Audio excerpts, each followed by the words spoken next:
Thank you so much for coming. Okay, so really quickly before we get started, I would just like to have a moment of silence for the attacks that happened in New Zealand earlier today. Yeah.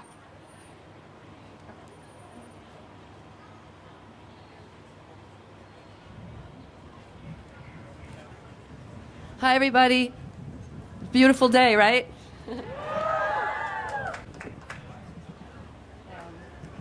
Just looking at that, that's good. My name is Colleen Kata, and I'm really excited to see so many young people here because you're leading the way, right?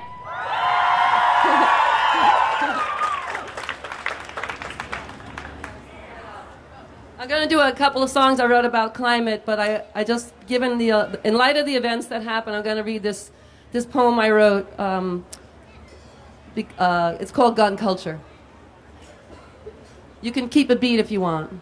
Gun culture makes it okay to shoot. Gun culture is a way to salute. Gun culture feels so good in your hand. Gun culture makes you into a man. Gun culture, find one in daddy's room. Gun culture, shoot your brother, boom, boom. Gun culture, on the 32nd floor. Gun culture, 7 years and 4 score. Gun culture, bleeds out blues and reds. Gun culture, white pores and bullet head. Gun culture, bow to the NRA. Gun culture, buy a suit to vote their way. Gun culture, getting sick of the noise. Gun culture, want acquired a toy. Gun culture, in weapons we trust. Gun culture is a vulture that preys on us.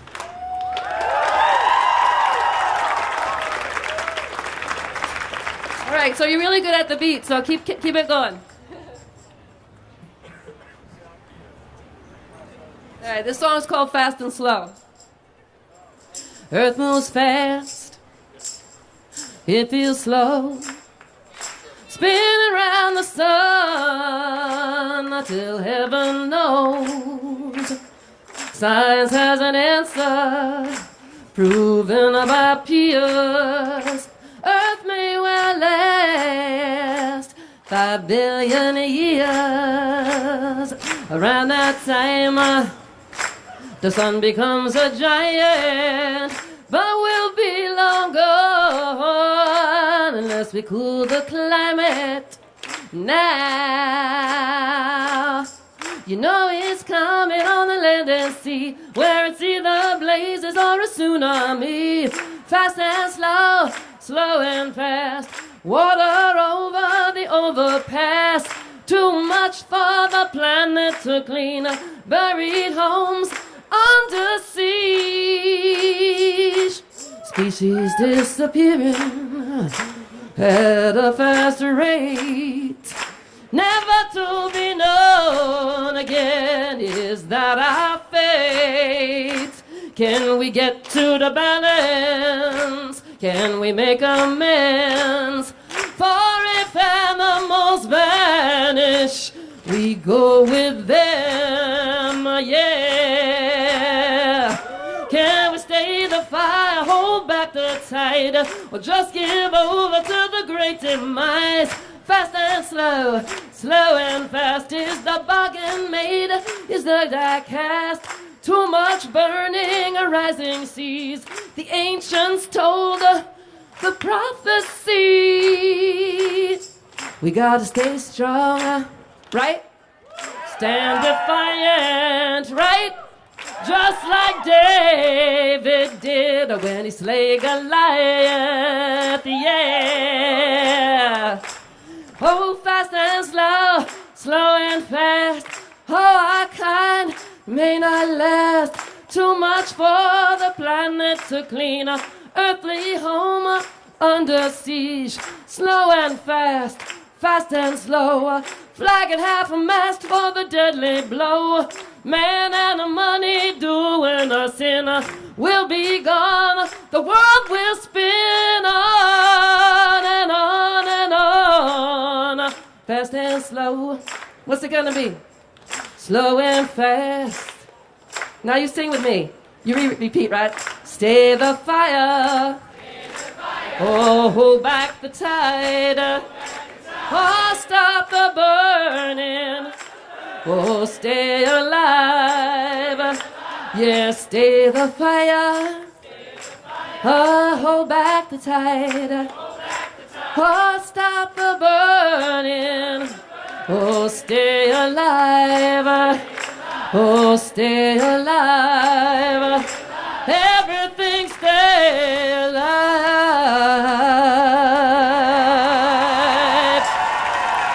Thank you very much.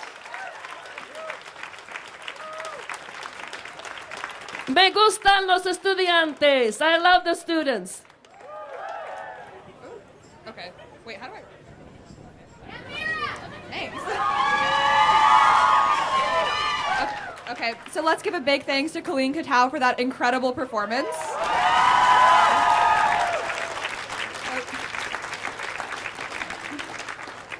Hi, my name is Mira, and I'm the co-president of Ithaca High School Green Team, as well as one of the organizers of this event.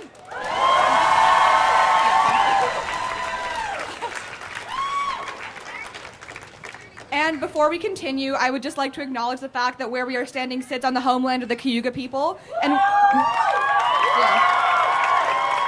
And while a simple land acknowledgement cannot possibly make up for the years of colonialist violence and disrespect, I still think it's important to recognize the history of where we stand. Yeah. So I'd like to start by congratulating all of you, because by showing up today, you officially claimed your place as part of a global movement. Yeah, congrats. Today, students from 130 U.S. cities and 123 countries are walking out of school to protest climate inaction, and you're part of that group. So, yeah, congratulations. Like you, they've all come to realize a simple fact: we need to take action on climate change. Right now, our generation is facing an uncertain future plagued with disasters of biblical proportions.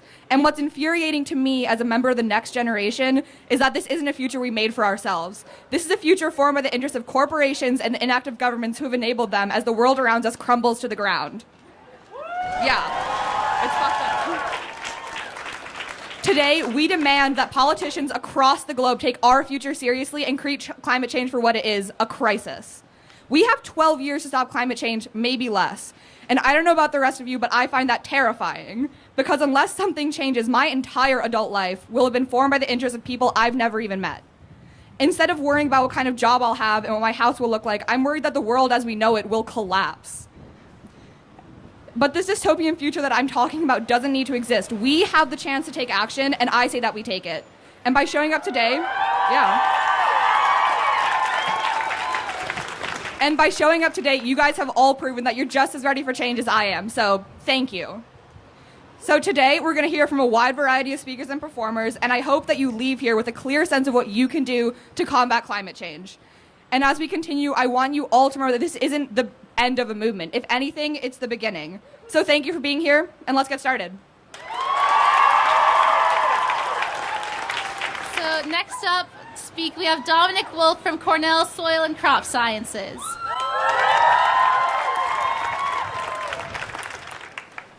Hello.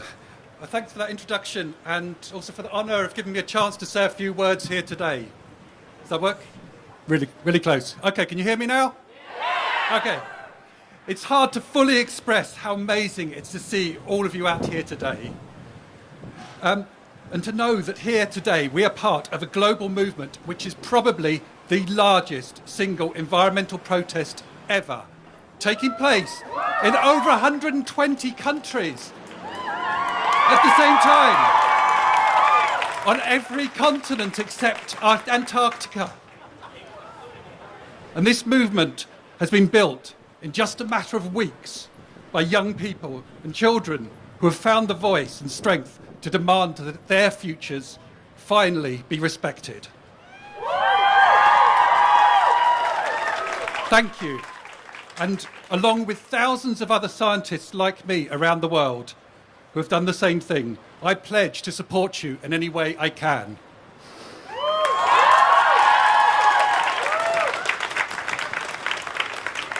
I've been working on climate change solutions for around 30 years, for most of my adult life.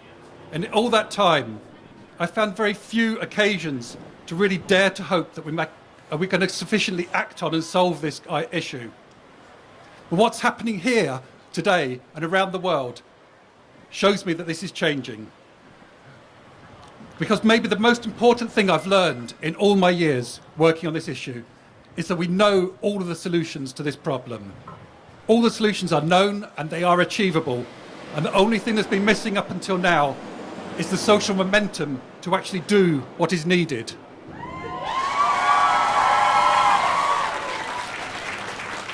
We know that there's a problem, we know how to fix it, and what I see here today looks like the end of an era of inaction. When I see young people mobilising en masse around the world to stop climate change, I can see at last a path to a better future.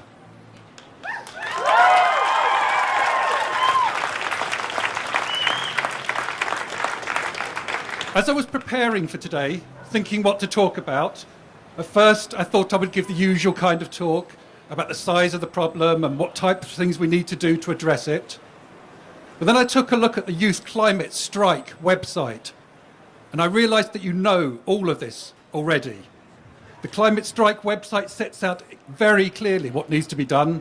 It lists in very lucid terms the most important actions, things like a Green New Deal, a rapid transition to 100% renewable energy, the need for science-based policy and education, and for preserving public lands and wildlife. It also talks about the things that I personally work on at Cornell, removing greenhouse gases from the atmosphere and changing the way we manage the land. It has been estimated that these kinds of natural solutions to climate change, things like restoring forests and degraded ecosystems and building carbon in soils, could solve roughly a third of the climate problem over the coming decades. Most people don't realise it, but soils have 3 times more carbon than the atmosphere. So improving the quality and fertility of the soil beneath our feet by storing carbon there can have a huge impact.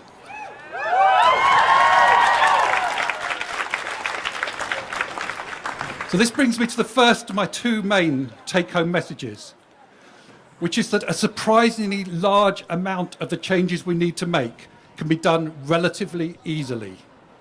When we talk about the need for drastic and rapid change, that can sound so daunting that people are put off even starting the process.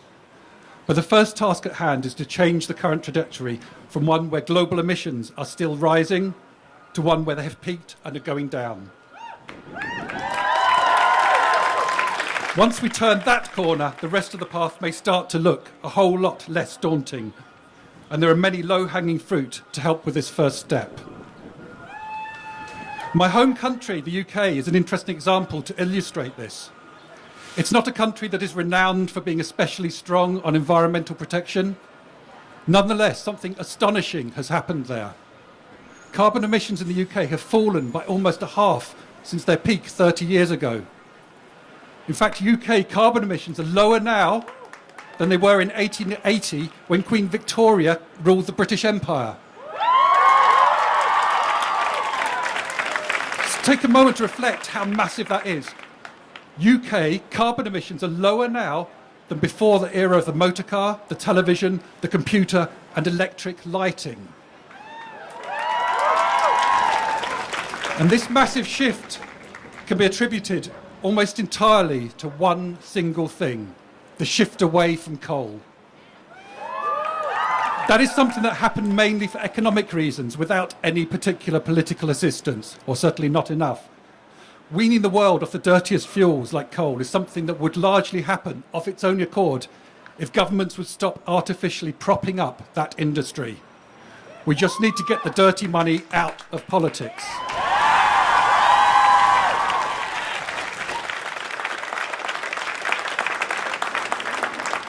With current technology, we can get to 80% or thereabouts of renewables without our electricity costing a cent more than it does now.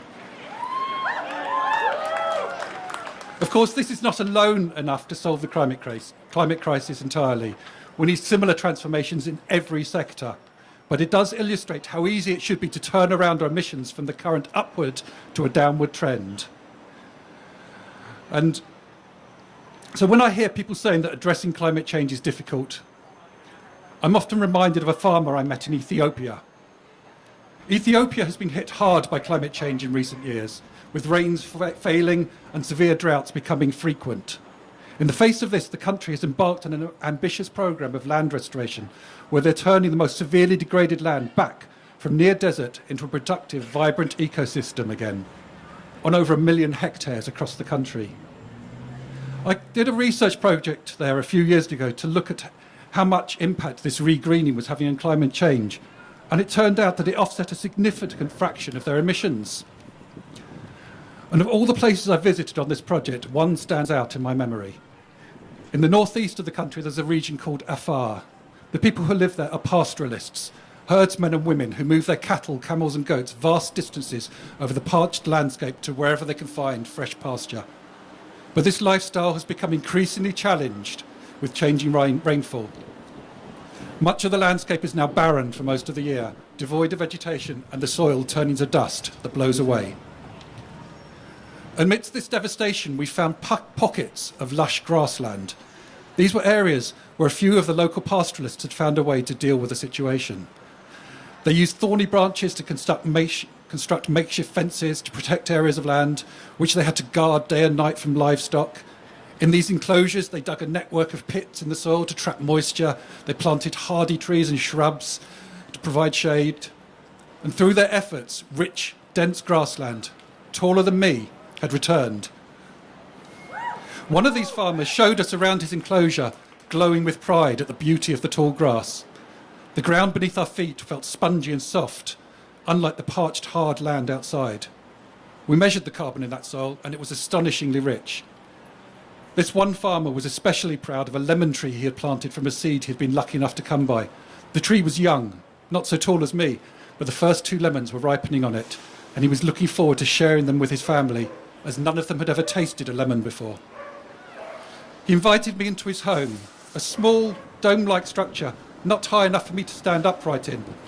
And as I sat there, I thought to myself, if the poorest people living in the most inhospitable part of one of the poorest countries in the world can regenerate land like this, then what possible excuse do we rich countries have?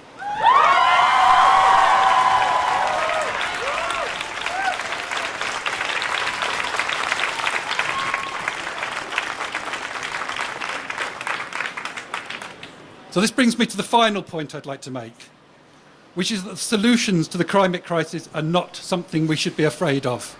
Of course, climate change itself is a frightening prospect, but we need to stop being afraid of the solutions. We should not be daunted by descriptions like the need for rapid and ambitious change, because the transition we're talking about, by and large, consists of solutions that we would want to do anyway, whether or not there was climate change. Moving away from fossil fuels will have massive co-benefits for health. The air pollution from burning fuels is one of the biggest killers now. Restoring forests and damaged ecosystems is necessary in any case to protect the millions of species with which we share this planet from imminent extinction. Improving our soils by regulating carbon in them will make them more fertile and better at regulating droughts and floods. So fixing the climate crisis really is a no-regret strategy. Our responses to climate change will bring with them more co-benefits and costs. So there's really nothing to lose.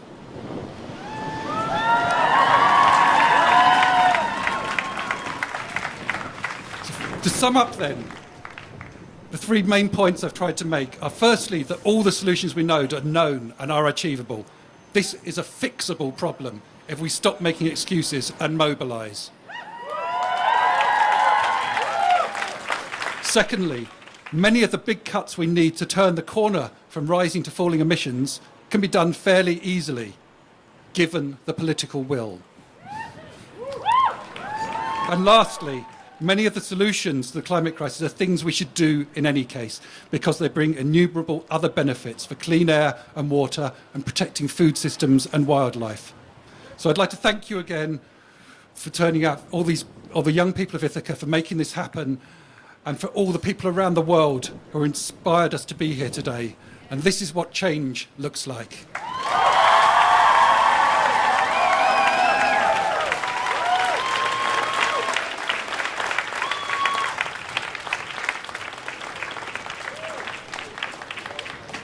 Okay, so before we welcome our next guest to the stage, we would like to tell you that there is a anti-fracking petition going around in the crowd. So if you could sign that, just give your signature and your email, that would be amazing.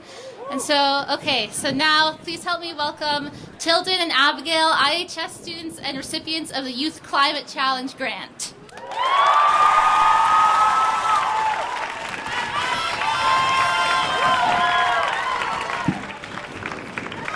Hi everyone, my name is Tilden, And I'm Abigail. and we're seniors at Ithaca High School.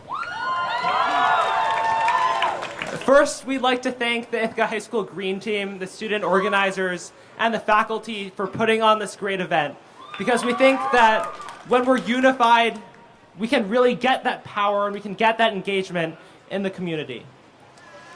So when we think about climate change, we're quick to point to the airplanes, the cars, the coal mines, the cows.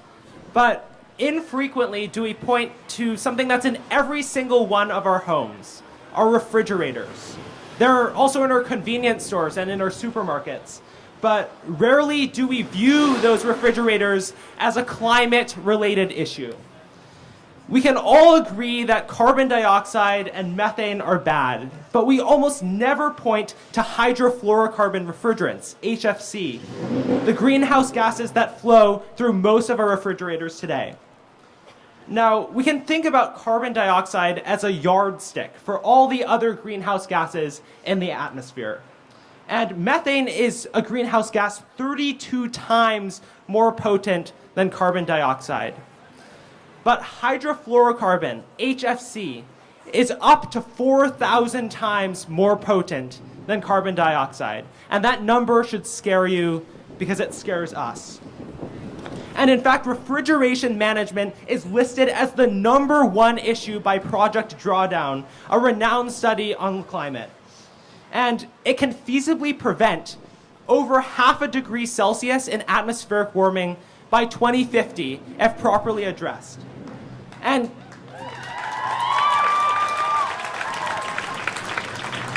to us, it seems like this issue is hiding beneath the surface. Because when do we hear about refrigeration management and when do we hear about green refrigeration? But by tackling these specific issues, we can create specific change.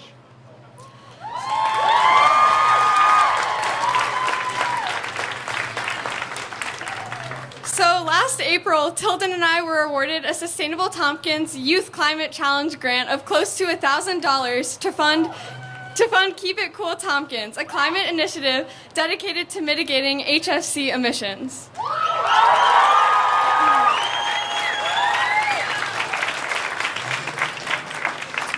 Our project has 3 main goals. 1 is to broadly educate about the threat of HFCs. 2 is contain the existing HFCs, and 3 is transitioning to green refrigerants and green technology.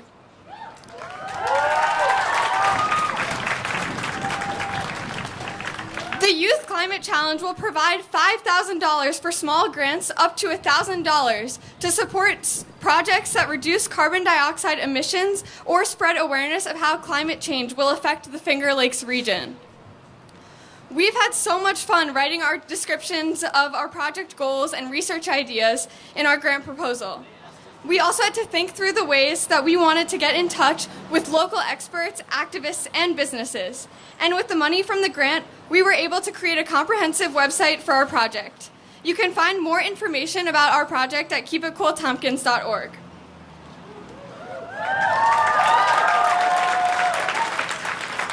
Today, we reach over 500 businesses, community members, and website readers, and experts every single month.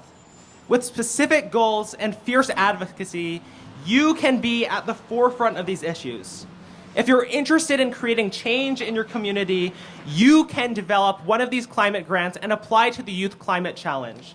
The next deadline is April 1st, and for more information, you can go to sustainabletompkins.org or email gay@sustainabletompkins.org. You can find these specific goals, and you can lead one of these projects. It's super easy. Abigail did it last year, and we're really, really excited to continue to lead this project in the community.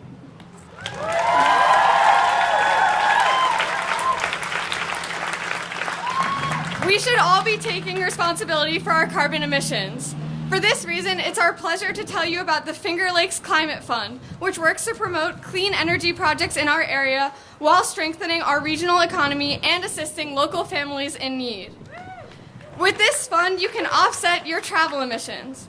So even if you don't want to apply for a grant or you're not ready to take a leading role in sustainability, you can reduce your individual footprint now. Also, you can sign up for community solar through Sustainable Tompkins at a 10% savings, whether you rent or own. The farm is being built right near Ithaca. You should tell your housemates and your parents.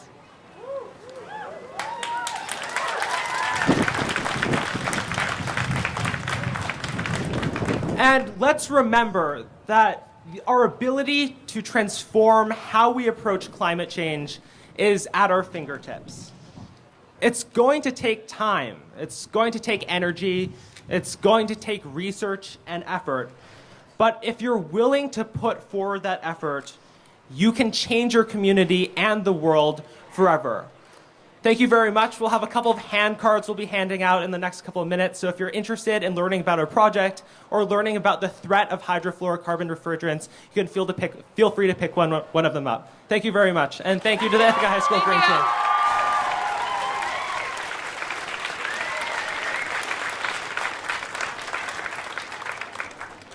Okay, so there's another petition going around supporting the de-investment of fossil fuels at collegiate level right over there. Yes. And so talking about collegiate levels, we have two students from Cornell, Julie and Zayu, to talk next. Hello, my name is Julie Capavari. Hi everyone, I'm Zayu, and we're both seniors from Cornell studying environmental and sustainability sciences. And we'd just like to thank the Ithaca High School Green Team for inviting us to speak to you here today. So, in December, we were fortunate enough to attend the 24th Annual Conference of the Parties to the United Nations Framework Convention on Climate Change, or COP24 for short. And that was in Katowice, Poland. I know that sounds like a mouthful, but it's essentially the Super Bowl of climate change action. Every country in the United Nations is represented, as well as many intergovernmental organizations, NGOs, non-governmental organizations, and research institutions like Cornell University. So what is COP24 all about?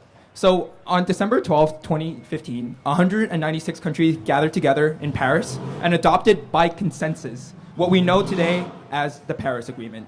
The agreement has long-term goals to keep the global increase in global average temperatures to well below 2 degrees Celsius, above pre-industrial levels, and to limit the increase to 1.5 degrees Celsius. So 3 years later, at COP24 in Katowice, countries agreed on the rules to implement the Paris Agreement. This rulebook is now known to us as the Paris Agreement Work Program, or PAWP for short, and gives government guidelines on how it would measure and report their emission cutting efforts. So Cornell sent a group of 17 students to COP24, and being in the same space with 30,000 of your closest friends talking about climate change is an experience like never before. Before attending COP24, the Cornell group has been working with a few intergovernmental organizations, NGOs, and nation states to help them prepare for climate change negotiations. So I was personally helping the Kingdom of Tonga, which is a small island developing state, or SIDS for short, located in the Pacific Islands, to prepare for COP24. What my group and I did was we created a policy brief on loss and damage, which is the impact of climate-related stressors that occur despite the best efforts to reduce carbon emissions. So we backed up our policy brief with science and case law precedent and prepared the Tongan delegates for their negotiation at the COP. And it was just truly amazing to see that our document was being carried around by various country delegates at COP24, which shows that as a youth person, we are able to make our own contribution even at the international level. But don't be surprised, because this level of youth involvement at the international level is very commonplace at the COP. So before COP24 actually started, there was the 14th Conference of Youth, which was also held in Katowice. And this conference engages youth in climate actions through capacity building, policy training, and preparing for COP24 itself. So this year, over 700 youth from more than 120 different countries came together, which created a powerful platform for youth to exchange ideas and learn from one another. During COP24 itself, I also got a chance to meet with many official youth delegations from various member states, such as China, Belgium, and the United Kingdom. There was even a whole day dedicated to youth, and with the UN Secretary General Antonio Guterres himself leading many of these panel discussions on it. Every day at COP24, I would get to brush shoulders with some of climate change's most influential people.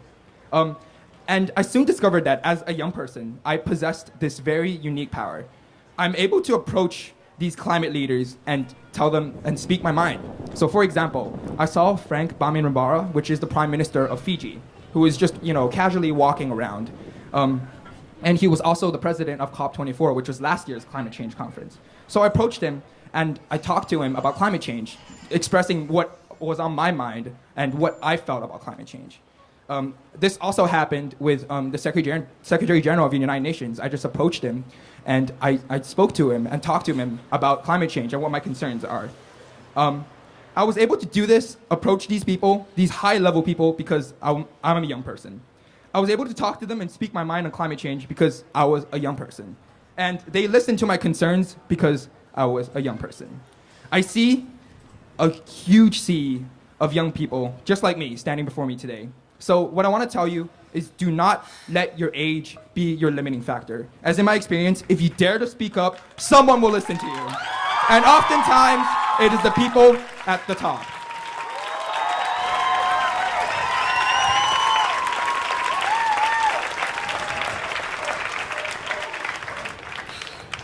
So even though we're talking about what the United Nations is doing and what national governments are doing, it's all really not enough. According to the Paris Agreement, countries are required to submit reports called Nationally Determined Contributions, or NDCs, that outline what kind of climate mitigation efforts each country is taking. The issue is, if you calculate the reductions in greenhouse gas emissions promised by those NDCs, it takes us to 3 degrees Celsius above pre-industrial temperatures. The target goal of the Paris Agreement is 1.5 degrees Celsius. So in the case that those countries do deliver what they promise, we are still 2 times beyond our target. This is when I realized that we cannot necessarily stop climate change, but we have the power to adapt and reverse our direction as much as possible. So for this endeavor, relying on national governments is not sufficient. Every individual action counts, and we are much more powerful when we are united. Unfortunately, the United States government delegation at COP24 was formed of all men, mostly white, and only discussed energy security and how this could be achieved by more fossil fuel funding. Each presentation was on a different kind of fossil fuel, and they refrained from even mentioning the words climate change. But even at a climate change conference. But even though our government has not been living up to its privilege and did not participate in a country pavilion, American non-governmental organizations came together and ran a pavilion to represent our country, just to say we are still in.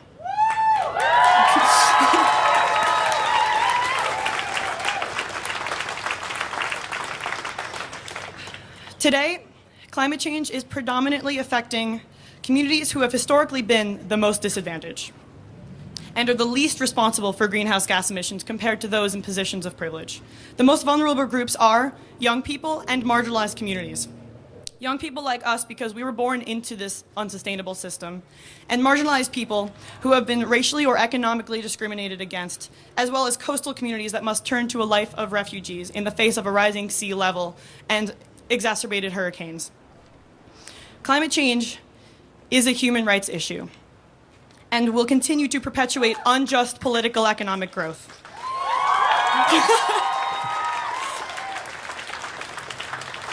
So, those groups that I mentioned need to have the loudest voices in this movement, and we need to have a say in our future because our very near future is at stake. So what exactly can we do? In the context of Cornell, at least, students are the main, and Ithaca High School, students are the main drivers of change. Have you heard that Cornell has committed to carbon neutrality by 2035? Yes, that's true. Did you know that it used to be carbon neutrality by 2050 until students stood up and said, no, that is way too late. We want 2035. And it worked.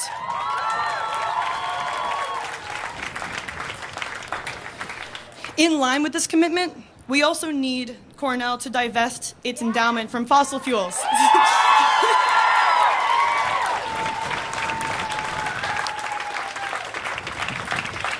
Somewhere, Nadia, who is a member of Climate Justice Cornell, is circulating a petition right there.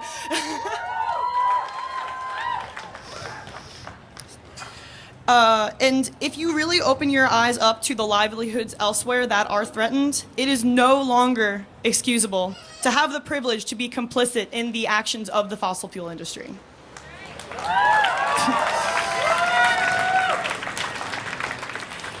So we must match our morals of our community to its actions. We can do this by organizing, coming together, making this a daily part of your dialogue. You should take space when you're not represented and make space for others who don't have it. And finally, give a voice to the voiceless. But I want to stress, do not underestimate the power of the individual. I was once a very heavy meat eater, needing to have it, for every single meal. But after attending COP24, I got inspired to become a vegetarian. And I'm very proud to say that I've been a vegetarian for 3 months now.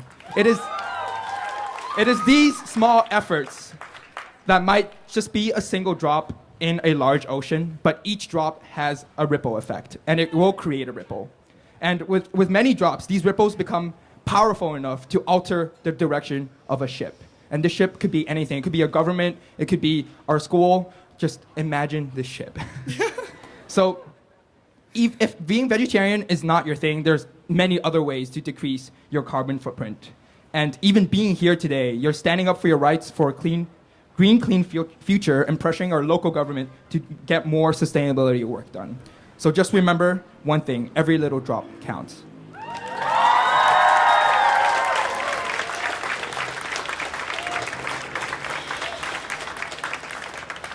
So finally, it's way too easy to continue business as usual. It's way too easy to do nothing or to do what's convenient, but this will only make taking action so much harder in the near future.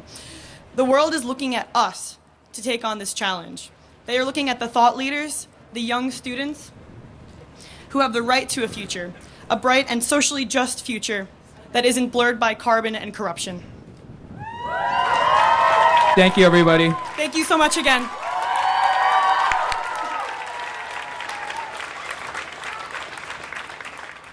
So climate change is truly an issue that affects everyone from the youngest to the oldest. And to speak on that, we have 2 fourth graders who want to speak to you, Daphne and Griffin.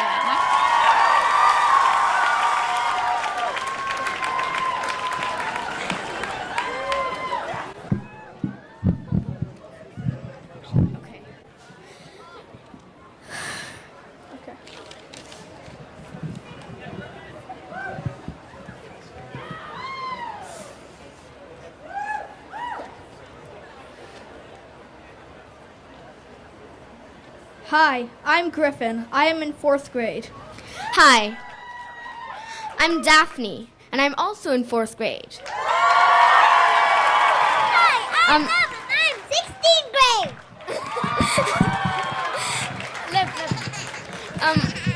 So we are here today to show that people of all ages can and should get involved.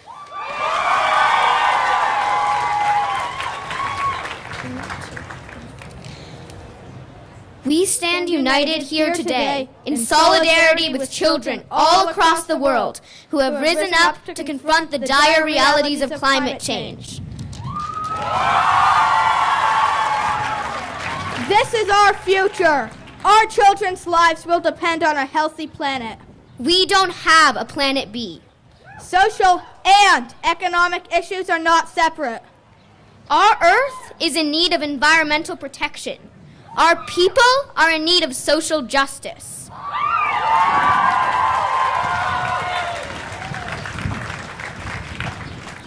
We need to stop fracking, and we need a higher minimum wage.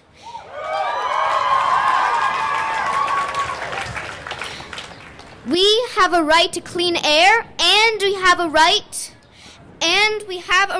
to free health care, and an education.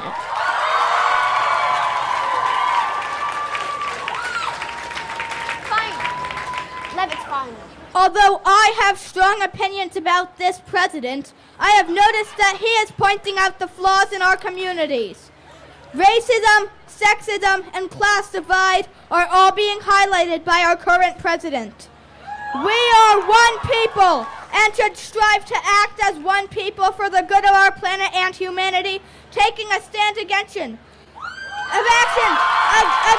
flaws of the world. We are coming together today so that we can have a better and healthier planet for everyone. We don't want our children and our children's children to endure a corrupt and polluted earth.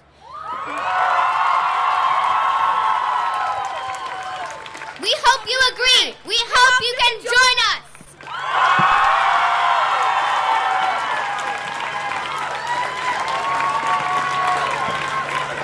Support the Green New Deal.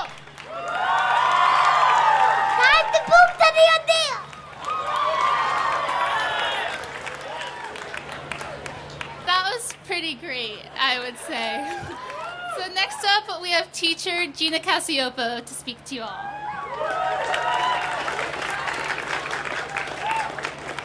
Hello. Okay.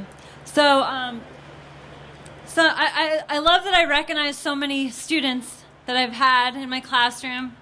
And I'm here not just as an art teacher for Ithaca High, but I'm also a member of Mothers Out Front.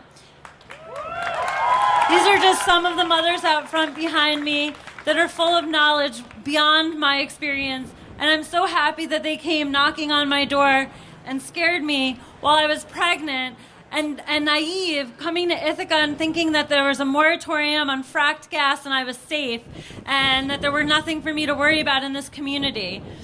They opened my eyes to the fact that there's a compressor station literally in my backyard. Being pregnant and worried about my baby's future got me involved. Since being involved, this group has helped me to speak out at town board meetings, county legislature, and in spite of having anxiety about being in a crowd, I spoke out in Albany in front of over 1,000 people, calling for Governor Cuomo to take action and shut down gas infrastructure to protect my baby and to protect the livable climate for all children.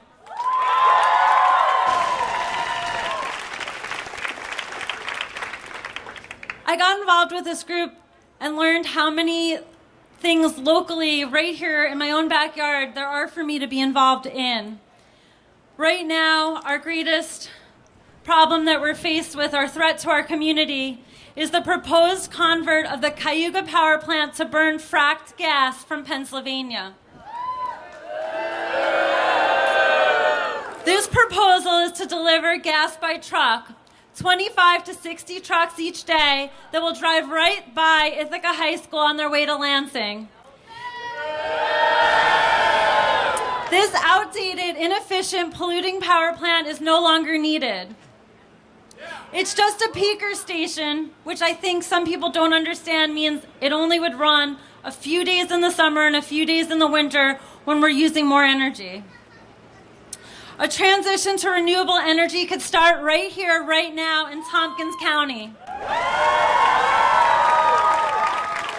Please sign our petition and get involved. I'm asking for every mother, grandmother of Ithaca High School students to join Mothers Out Front in our campaign. This is what it takes to win climate change. Rallies and marches are not enough. You need to go door to door and talk to your neighbors. You need to speak the truth to power decision makers at every level of government. You need to step out of your comfort zone like I did. You can do it. I worked 2 jobs and raised my baby. You can get involved. You can find the time. Thanks to the students who organized this wonderful event. Your courage, your passion is inspirational to me and everyone here. Mothers Out Front stands with you in solidarity. We will not give up. We will never stop fighting for you to have a livable future on this planet. Thank you.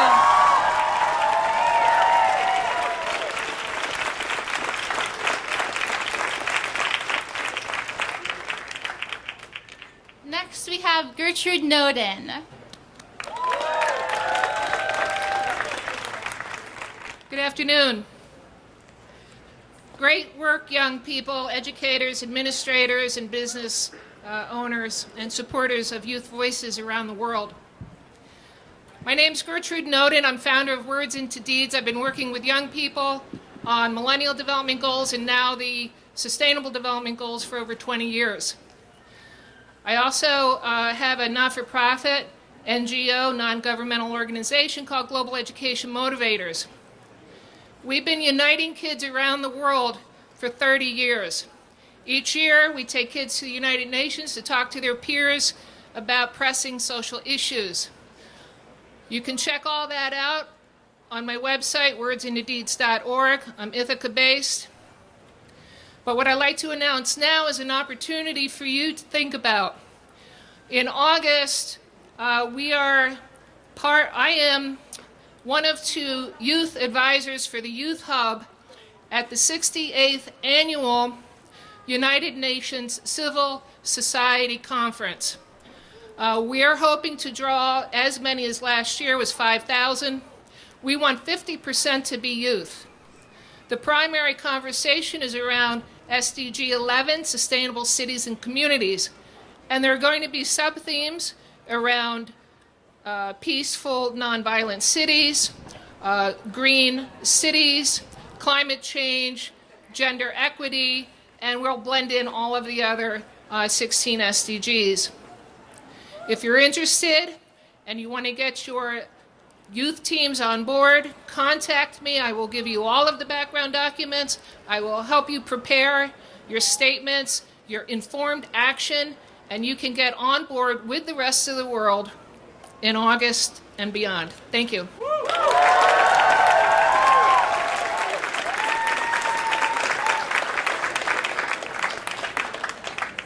So now for a little musical interlude, we have Jojo Strogat singing one of my personal favorite songs, Joni Mitchell's Big Yellow Taxi.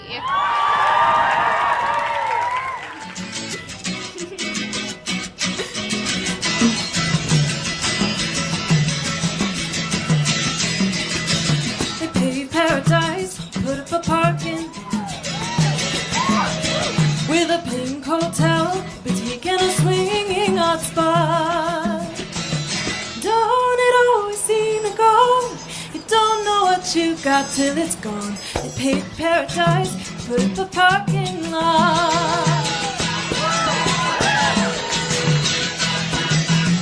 Cut down all the trees, put them in a tree museum. And then they charge the people $1.50 just to see them. Don't it always seem to go? You don't know what you've got till it's gone. They paved paradise, put up a parking lot. Hey, farmer, farmer, put away that DDT now. Give me spots on my apples, believe me, the birds and the bees. Please, don't it always seem to go?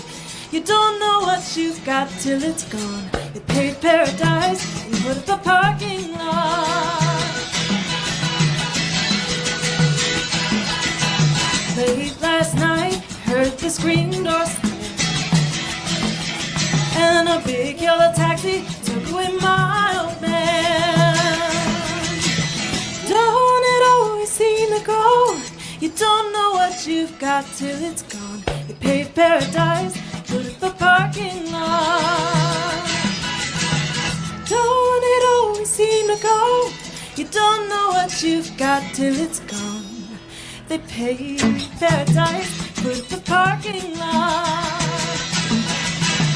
Put paradise, put up a parking lot. They paved paradise, put up a parking lot.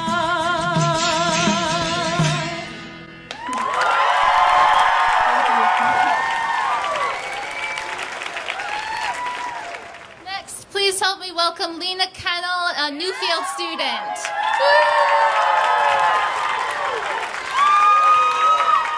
Hi everyone, I'm Lena Kennel. I am from Newfield. Newfield, as I'm sure most of you are aware, is this tiny little town outside of Ithaca. There are about 4 of us in the school who believe in climate change, and it's been so bad, in fact, that we stopped recycling in our cafeteria.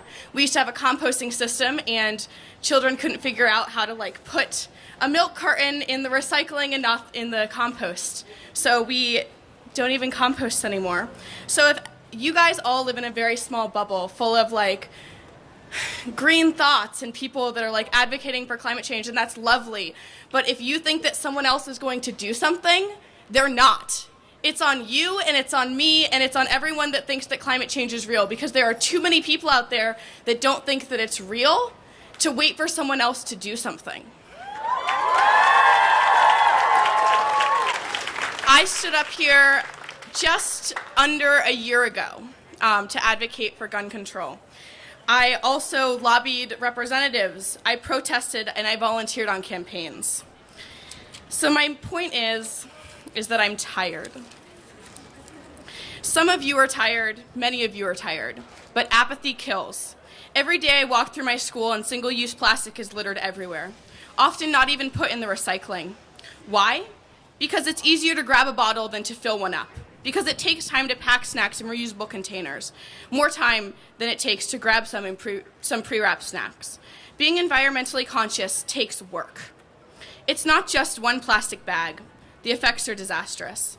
Do the work.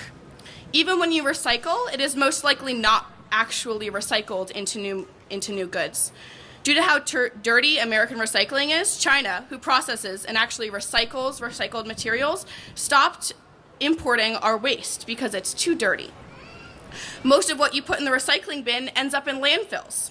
The best thing you can do is reduce and reuse. Don't stop recycling, but use it as a last resort. Thrift shop, use wax paper sandwich bags, use reusable alternatives. Eat more fruits and veggies. The meat industry is one of the biggest environmental villains. There is a myth that developing countries are at fault for global warming, but it's not true. For an example, the beef industry accounts for 20% of global warming and 18% of pollution. Developed first world countries account for 75% of this weight. To give you some perspective, all motor vehicles account for 14%. It's on us. And speaking of things that are on our shoulders, this shouldn't be. I'm tired, as I said. I'm tired of well-meaning adults apologizing for the planet they're leaving us. Well, you aren't dead yet. Do something.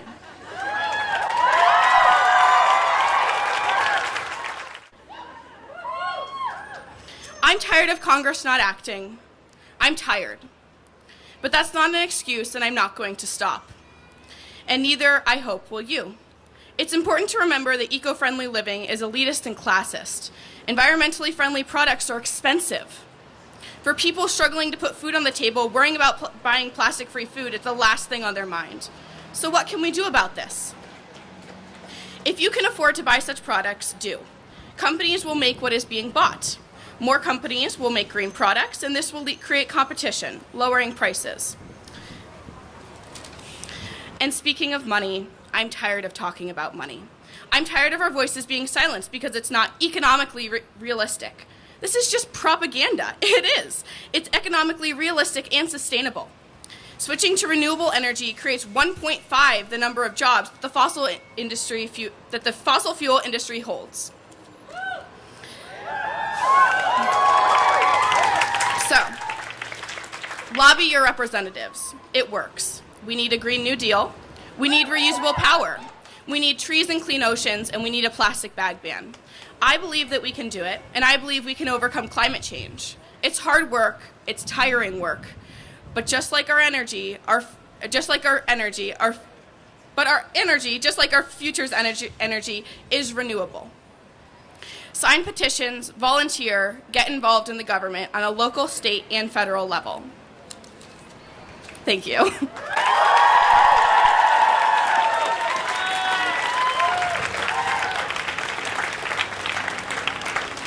Before we bring up our next speakers, if there is a Ryan Clover in the crowd, could you come over there?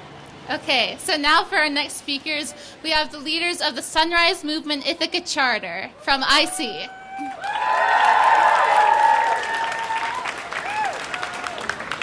Okay. Hi, I'm Sophie. I use she, her pronouns. I'm 19. I'm an Ithaca College student, and I'm here on behalf of Sunrise Ithaca. I'm Mike. I use they, them pronouns. I'm 22, also an Ithaca College student, and I'm also here on behalf of Sunrise Ithaca. So Sunrise is a movement that is happening right now that is uniting young people all across the nation to fight for climate action. It's a movement that is young people that are going around working to fight for a Green New Deal and other climate action based in local and national scale. When I hear people critique climate action, the biggest thing I hear is how are we going to pay for it? Where is the money going to come from? What this translates to is we're not going to pay for it, our kids will. Climate change is not something that will wait for the money to show up. Climate change is already happening, climate change is going to continue to happen, and climate change is going to get more intense. As this happens, if we do nothing right now, who is left to pay for the repairs caused by it? Who is left to pay for all the climate refugees displaced from their homes? Who is left to pay for the damages? We are, the young people of the world. This is not an issue of whether we will pay for climate change. This is an issue of who will pay for it and when. What we as climate activists are here to do is to tell global leaders of the world that we do not want to spend the entirety of our adult lives paying for the damages of climate change. We do not want those who come after us to continue to pay for the damages of climate change. We want to handle this issue of climate change now. We want to take it on while it is still climate prevention, not when it is repair from climate destruction. How are we going to pay for it? By holding accountable those who caused it, and with our own hard work and labor. Solving climate change will shift our economy and create new jobs, building green infrastructure and creating the green revolution we so desperately need. The Sunrise Movement is one that recognizes the potential for these jobs to be generated. The Sunrise Movement recognizes our power as the youth of the world. This is our lives and our future, and we are here to take charge of it. Before I talk, I want to give a shout out to the Ithaca High School students and other high school students who organized this. It's really great. So as a college student and as a previous high school student, you frequently get asked the question, what do you want to do after school and how will you make a living with that? These questions are hard enough just growing up and thinking about what you're going to do to survive in the world. But now we have the added pressure of thinking about what the climate will be like when we are out and doing these things. Sorry. I'm an environmental studies student at Ithaca College.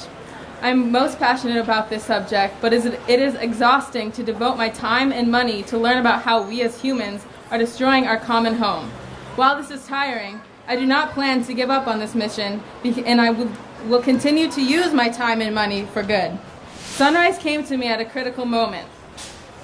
It is winter here in Ithaca, and that is a very hard time for Ithaca environmental students to stay passionate about what we're doing. We don't get outside as much, we don't get to think about how we're connected to what we're doing.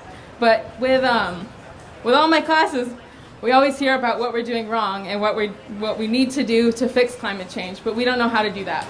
Sunrise Movement is a movement that brings together people. We rise up to take what we know and what we have to fight for climate action, to use what we've learned in school and life to create real action and a movement that will lift people, unifying everyone to create a future where the big career question may still be scary, but at least we will not have to be considering it a life or death decision.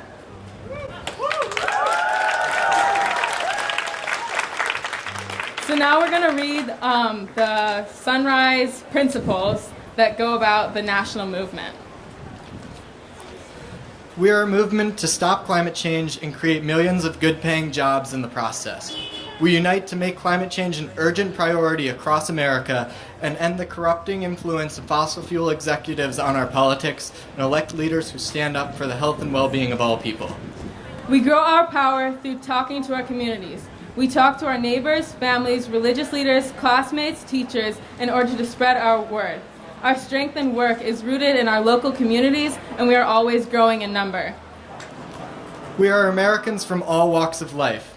We are of many colors and creeds, from the plains, mountains, and coasts.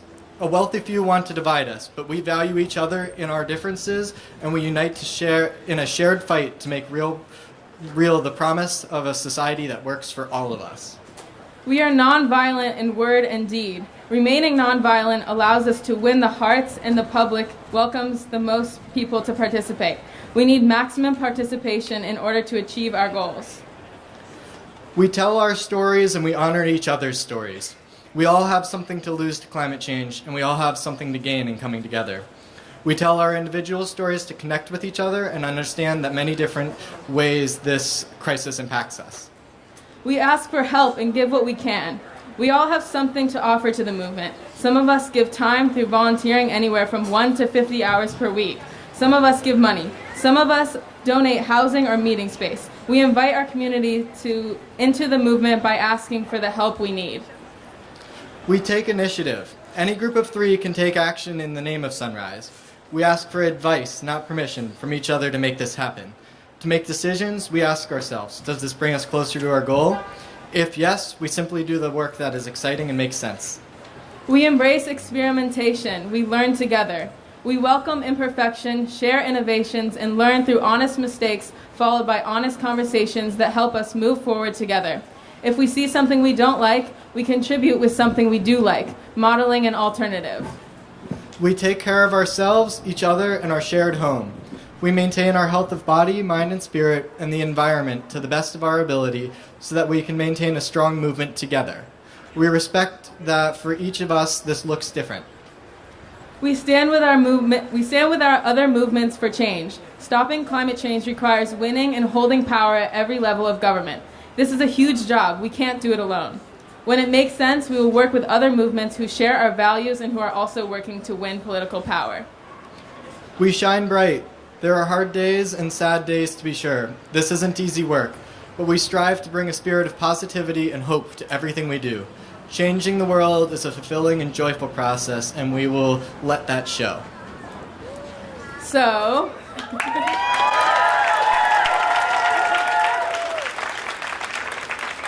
with that, like we said, Sunrise is a movement of action. So after this, we'll be walking around with letters that we have written to the mayor that you can all sign, add comments to, and hand deliver, or we will deliver for you, asking for a climate action plan in Tompkins County, or in Ithaca, sorry.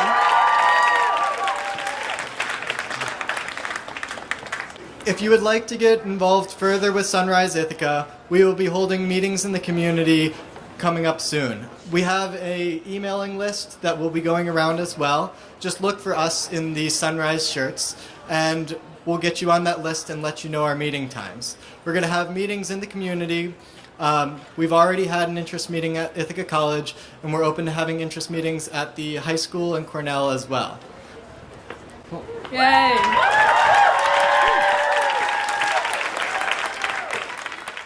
Thank you, Sunrise. Next, please welcome Noah Shapiro-Tamir to talk about the Ithaca Civic Ensemble.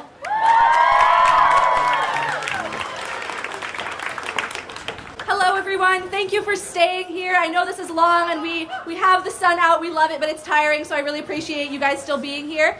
I'm here to represent the Civic Ensemble and the work that they are doing to combat climate change. One of the biggest issues that I see facing us right now is being divided. We have climate supporters and climate deniers. We have red versus blue. It's not something that can help us combat climate change. We need to work together. The most effective way to do that is to tell stories. We've had musicians up here. We have all different types of art forms. The one that speaks to me and that I know speaks to some of you is theater arts. Ithaca's Civic Ensemble is a nonprofit organization that takes theater and uses it to tell stories for social justice. And we all know that social justice is climate justice, and climate justice is social justice. With that being said, Currently, they're working on a community-based play. This is a project that they do that takes the span of a year to bring people together from around the community, a diverse group of people, to create a play together. This year it is called Climates of Change. They have been working, woohoo! We have been working for several months to study climate change, to think about what this means for humans, for non-humans, for our community, and we are still in that process, and there's still time and space for new people to join. So please, if you're available Thursdays from 7 to 9 p.m. right up at LACS, we want to see you there. And in particular, this coming Thursday, March 21st, especially come. It's low commitment. They're doing what is called a story circle. You come together and you tell your story. Is it if you've been impacted about climate change? Did you have a nightmare about it last night? Any story that you have to share will be coming together in a structured format to do that, and it will help inform the work of the play going forward. So I really encourage you to come. Yeah.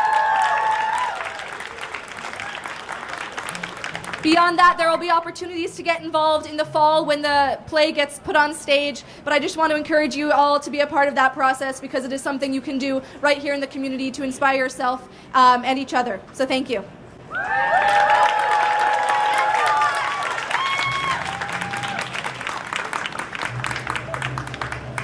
Now for some banjo, please welcome to the stage Ryan Clover.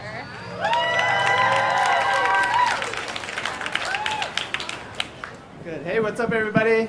How's it going? I'm really glad to be here. It's a beautiful day. And yeah, my name's Ryan. I'm up at the Alternatives Library. Who's ever heard of the Alternatives Library? Awesome. So what's so cool about the Alternatives Library is it's an entire library dedicated to showing that many worlds are possible, dedicated to showing that there are solutions out there, that there have been solutions. And it's all about this. It's all about what we're doing right now to break through those barriers, to allow those solutions to grow and to spread around the world and to solve these types of problems that seem so big, but they all start at the grassroots. And so I invite everybody to check out the library anytime. It's a public resource. And I'm just honored to be able to represent that as a part of this fight, and also happy to be here to play a song for you. So this song is called Remember the Sunflowers. It's about connecting to our power.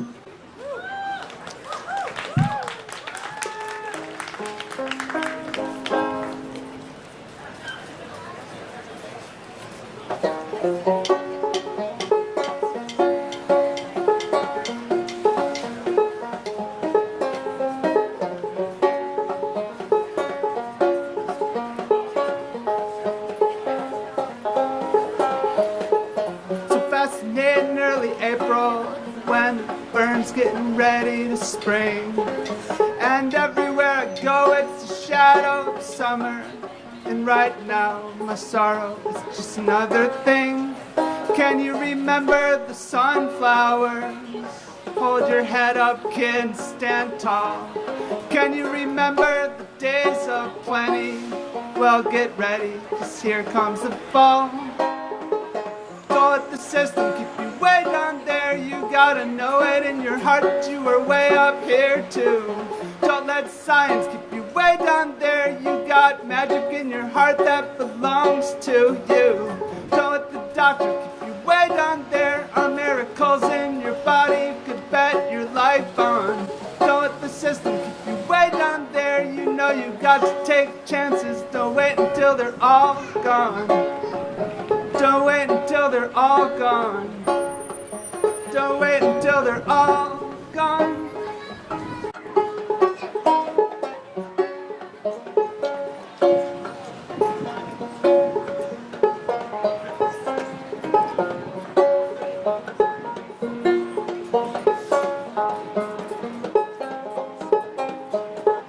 Winter's here, the sky's so clear.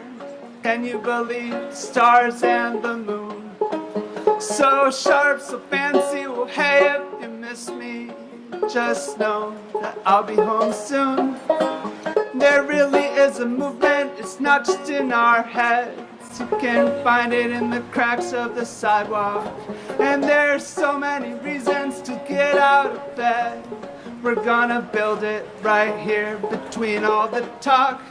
Don't let the system keep you way down there. You gotta know it in your heart. You are way up here too. Don't let science keep you way down there. You got magic in your heart that belongs to you.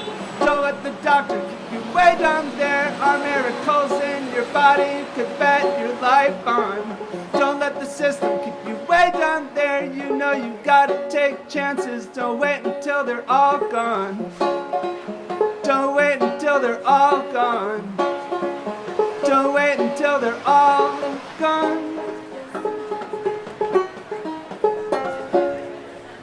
All right, thanks everybody. Thanks for coming out.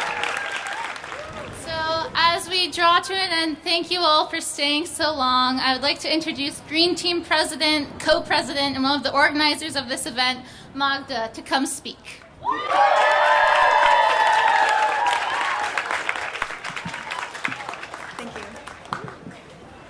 Hi everyone, my name is Magda Kosowska. I am the other co-president of Ithaca High School Green Team. And I just want to take a moment to thank a few people. The city of Ithaca for letting us use this great space. Thanks to Gay Nicholson at Sustainable Tompkins for all of her support and for helping us advertise. Thank you to Dana Paul for getting us sound equipment. Yeah, there were a few days there where I was a little bit worried that we just have to be screaming at you through a megaphone. Thank God that did not happen. And lastly, thank you so much to all of my fellow Green Team members. You've all worked so hard to make this event happen.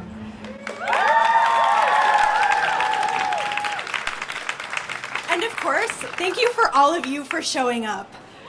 I love living in Ithaca because we all have a great energy when it comes to sustainability and social justice, and I've really felt this energy here today. So now I have a task for you, and I know you can do it, and that is to keep showing up. Okay? Can you do that? Because our work is far from done, so I need you to take this energy and really put it to work. Last year, I went to see author Bill McKibben speak at Ithaca College, and I just want to share something with you that he said that has really stuck with me. And in response to a question about what consumers can do to stop climate change, he said, you can do three things. You can organize, and you can organize. Because as consumers, we're fed this narrative that in order to stop environmental destruction, we have to go vegan, we have to shorten our showers, we have to take public transportation. This is a distraction. Now, don't get me wrong, if you can do this, great, and many people in Ithaca can, but the reality is that many Americans don't have access to this lifestyle. It's expensive, it might not exist in their communities. So I just want to remind you that it's actually big businesses that produce the overwhelming amount of greenhouse gases that are changing our climate. So climate change is not the fault of the consumer. It is the fault of the politicians who have failed us time and time again when they have taken the word of big money and big businesses over our voices.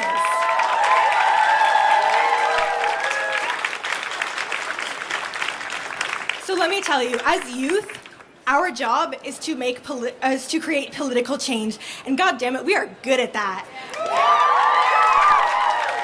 Just today, students are striking in 123 countries across the world. Let that sink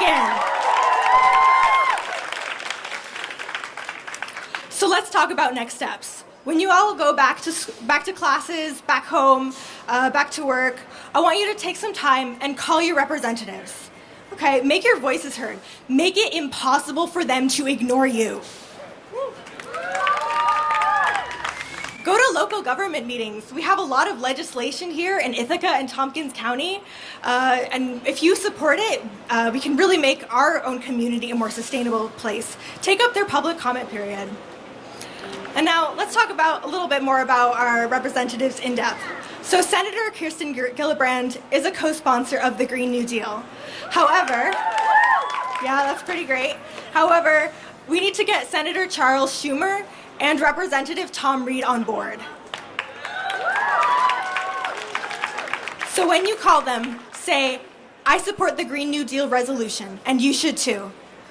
Tell them that we only have 11 years left to reduce carbon emissions by 45% from 2010 levels.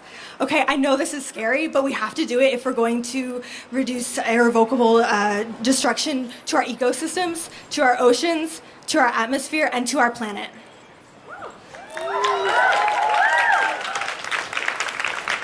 Now, if any one of the representatives that we all call will not support climate smart solutions, you know what we're going to do? We will vote them out of office.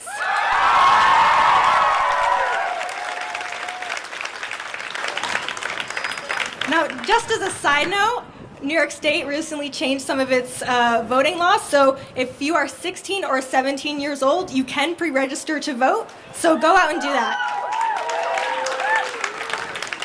And so let me leave you with this last thought.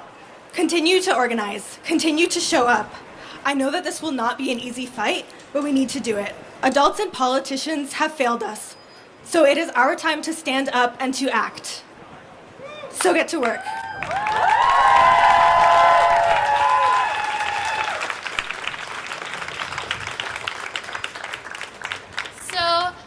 To close out this awesome event, we have the LACS Music Committee, but before they perform, we have the No Fracking petition, and we would like to give it back to its owner. But welcome the LACS Music Committee. Woo! On drums, Aaron Kaplan Hall, God of Thunder. We have Roger Waters disguised as Isaiah on bass here.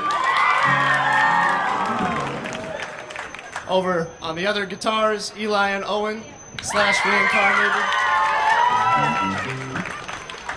And over here we have our singers who restored my will to live, which I lost after the election. Karis Banford, Aaron, and Izzy Gold. Let's go!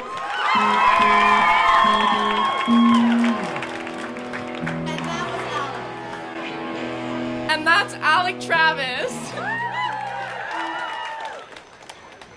AKA Jimmy Page.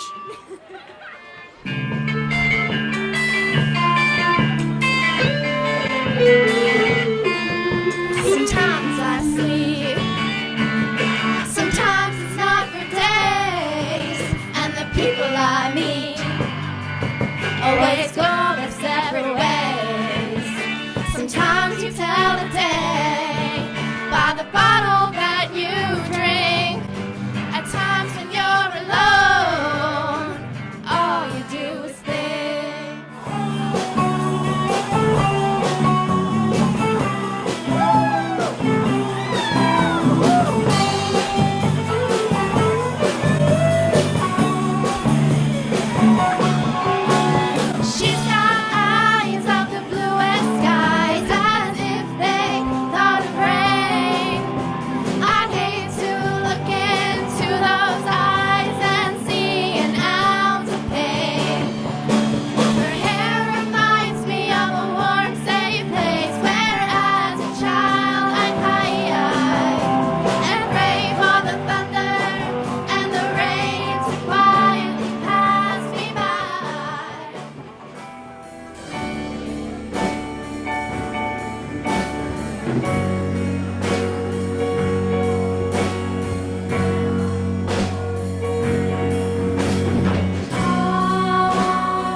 Thank you.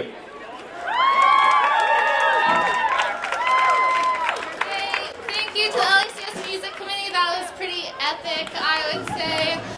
So thank you all so much for coming and showing that youth have a voice and that youth want change. And if you're sticking around, the Sunrise Movement has letters to Svante Myrick that you could sign. And if you borrowed a sign from the Green Team, if you could just bring it over near the front of the stage, that would be great.